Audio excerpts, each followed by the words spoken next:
नमस्कार, बिहार मिथिला न्यूज में आपका स्वागत है। मैं हूं मनोज।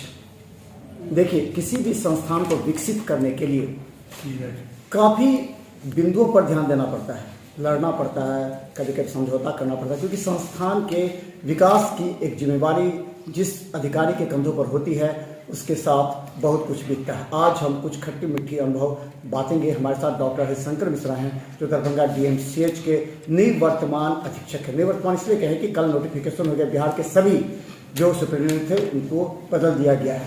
इस समय अचानक ये सूचना आई है, कब सूचना आई थी? ये हमको लगभग 3:30 बजे में विभाग में सीनियरिटी का फाइल बना हुआ था और प्रोफेसर का पदस्थापन होना था एनएमसी के गाइडलाइन का।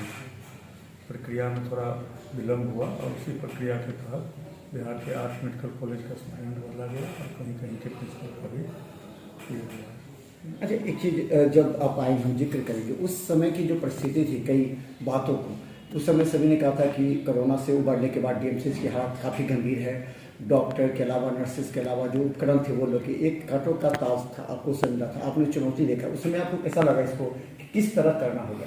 सही में मेरे लिए चुनौती का काम था, क्योंकि ये इंस्टीट्यूट मेरा है। हम यहीं से पढ़े हैं, यहीं से पीजी किए हैं, अधिकांश समय यही नौकरी किए हैं। तो इसके जो कुछ कारणवश इसका जो स्तर अपने स्तर से नीचे चला गया, जो मुझे भी बहुत खराब लगता था, उसी चुनौती के रूप में मैंने अपने इस पदस्थापन को लिया। मैं अपना 100% देने का कोशिश किया और आप लोगों की शुभकामना, यहाँ के डॉक्टर और पैरामेडिकल कर्मी के सहयोग से हम बहुत हद तक उसमें सफल रह गए। जिस दिन हम यहाँ आए थे वहाँ 323 मरीज था। हम अभी 650, 700 मरीज छोड़ के जा रहे हैं। ओपीडी मेरा जो है 60,000 के लगभग हो गया प्रति महीना। नर्सों की उपस्थिति पहले क्या थी, अभी क्या है, सब लोग देख रहे हैं। कुछ बदलाव करना पड़ा, रोस्टर में बदलाव करना पड़ा, कुछ डे ऑफ में बदलाव करना पड़ा, कुछ छुट्टी के पॉलिसी में बदलाव करना पड़ा। उन लोगों की, कर्मचारियों की जो समस्या थी, बहुत दिनों से उनका लंबित मांग था, जैसे एसीपी का मांग, सर्विस बुक नहीं खुल रहा था। मैंने क्रमशः सारे समस्या का निदान कर दिया। आज के डेट में कोई पंचम या षष्ठम या सप्तम वेतन आयोग का किसी का कोई बकाया नहीं है। सारे का पेमेंट रेगुलर हो गया और जिनका जो लीव वगैरह का मसला था, जो मेरे यहाँ से होना था, उसको सैंक्शन कर दिया। जो निदेशालय के तो यहाँ जो है आप आज दीजिएगा तो परसों आपका कागज निदेशालय चला जाता है।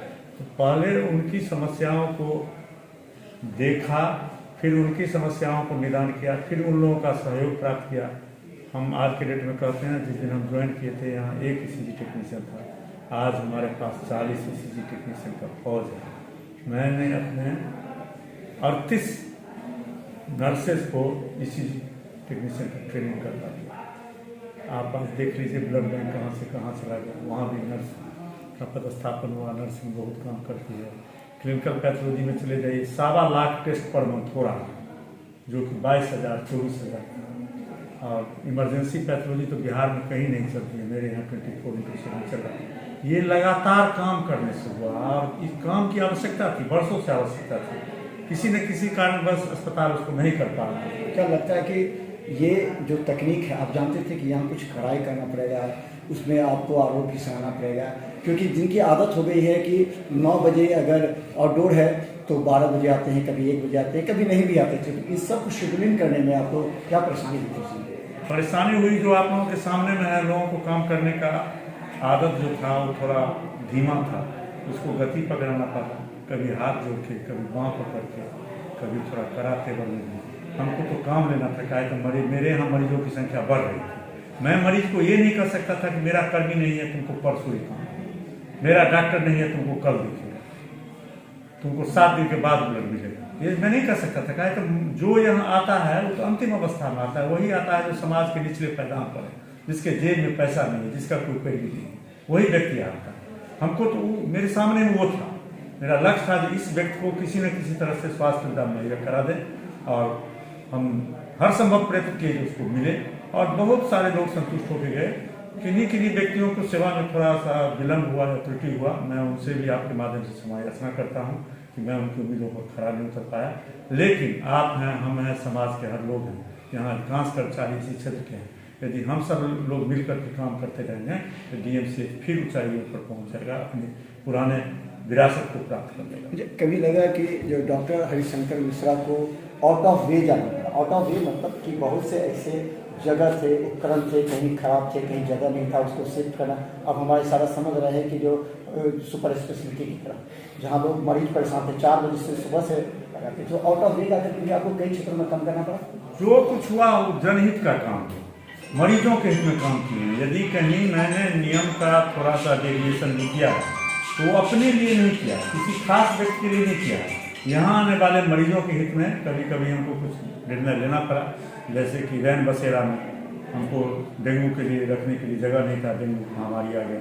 तो मैंने कोशिश किया निगम प्रशासन से भी, जिला प्रशासन ने जो कहा भाई हमको ये दिक्कत है, मजबूरी थी, और मैंने उसमें जनसेवा वार्ड बना दिया। आज देखिए जनसेवा वार्ड में एक ही जगह नहीं है, 40 का 40 बेड फ्री रहता है। उसी तरह रेडियोलॉजी का भवन बहुत पुराना हो गया था, तो उसमें भी रेडियोलॉजी आज शिफ्ट कर दी। आप देख लीजिए जो वहाँ 500-400 प्लेट एक्सरे हो रहा है, 150 से 200 अल्ट्रासाउंड हो रहा है, सीटी स्कैन हो रहा है, इमरजेंसी पैथोलॉजी लगभग 150 टेस्ट पर डे हो रहा है, इको पर डे 20 हो रहा है, इम्यूनाइजेशन का काम हो रहा है।